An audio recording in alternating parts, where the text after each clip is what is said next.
Before the sun even had a chance to kiss the Lagos skyline, before the city stirred with its usual mix of noise, traffic, and chaos, Julian was already out on the streets. The air was thick, heavy with the promise of heat, the smell of exhaust fumes and fried street food intermingling with the scent of damp concrete. He walked with purpose, his tailored suit perfect, his shoes clicking firmly against the uneven pavement, as if the city itself was beneath him.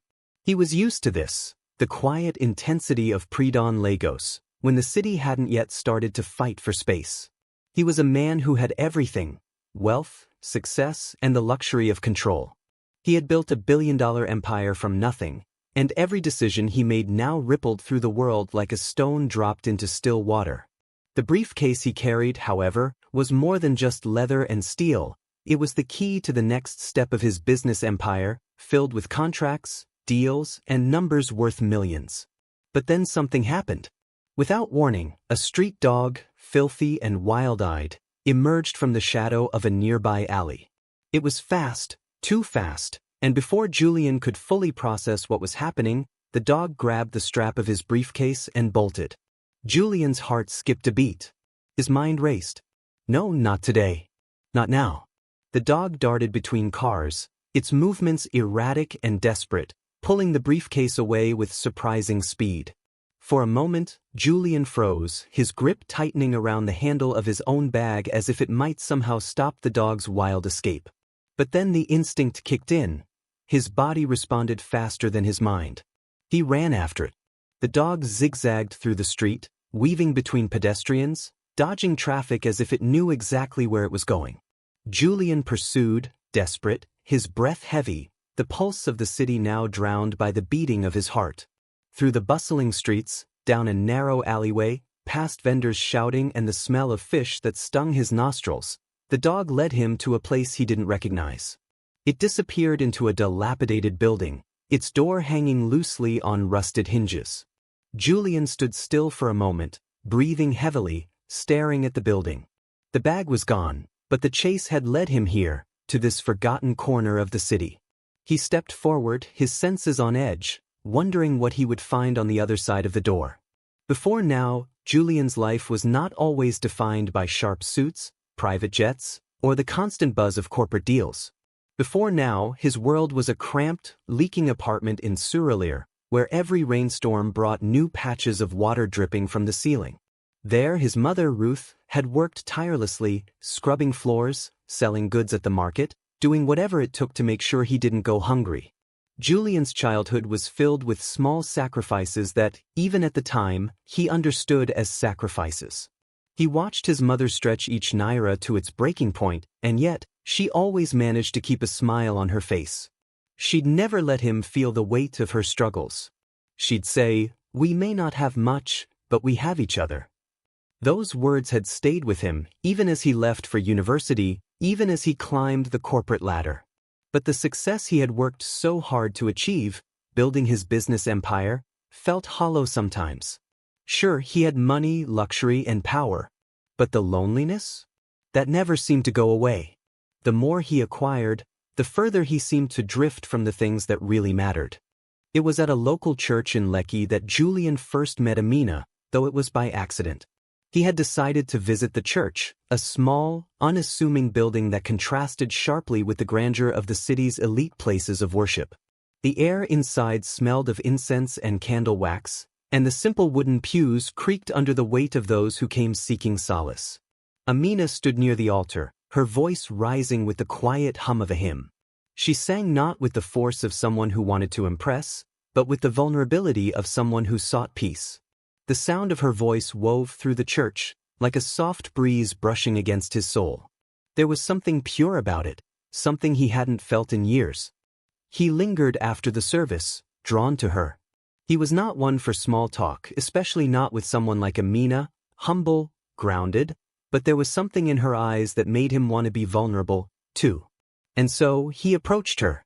They spoke about the sermon, about Lagos, about the simple things that felt much more meaningful than anything in his business meetings. Julian found himself coming back to the church, week after week. He wasn't just seeking her company, he was seeking something more, something he couldn't quite put into words. She was different from the women in his life, more real, more connected to a world he had long since abandoned. Slowly, they began to share more of their lives. Her calm presence began to fill a space inside him that he didn't know existed.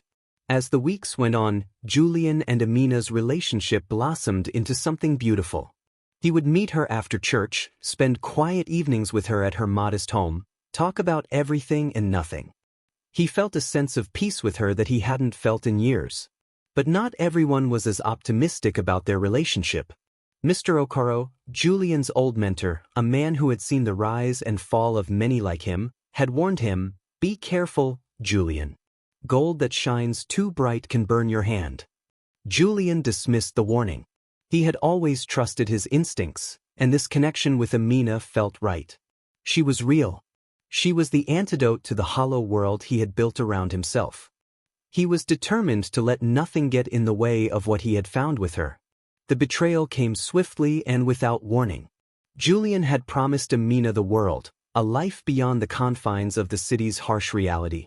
But one night as he came home early from a board meeting, he overheard a conversation that shattered everything. Amina had been secretly working with one of his biggest competitors, leaking vital company information. She had been using their relationship to get close to him, to sabotage his empire. Julian's hands trembled as he heard the words spoken so casually. His heart broke. The woman he had trusted, loved, was the very person trying to tear him down. The room spun as he stood there, feeling the full weight of his loss. The one person who had made him believe in something more was now the one who had brought him to the brink of ruin. The cold, harsh truth settled in. Amina had betrayed him, and with that betrayal, his world came crashing down. But Julian was not one to stay broken for long. In the weeks that followed, he retreated into silence, his mind calculating, his heart hardened. He met with his lawyers, strategized with trusted allies, and slowly but surely he started to turn the tables. Every step he took was methodical, measured, and precise. He was determined to take back what was his. Julian wasn't just fighting for his business. He was fighting for himself. For the man who had come from nothing, who had clawed his way up, and who wasn't about to let anyone tear it all down. The boardroom was a battleground, and Julian stood at the helm. His rivals, once confident in their victory, now watched with wide eyes as he unveiled his masterstroke, a legal and financial counterattack that would ensure their downfall. Amina's betrayal was laid bare for everyone to see. She was exposed, her role in the conspiracy undeniable.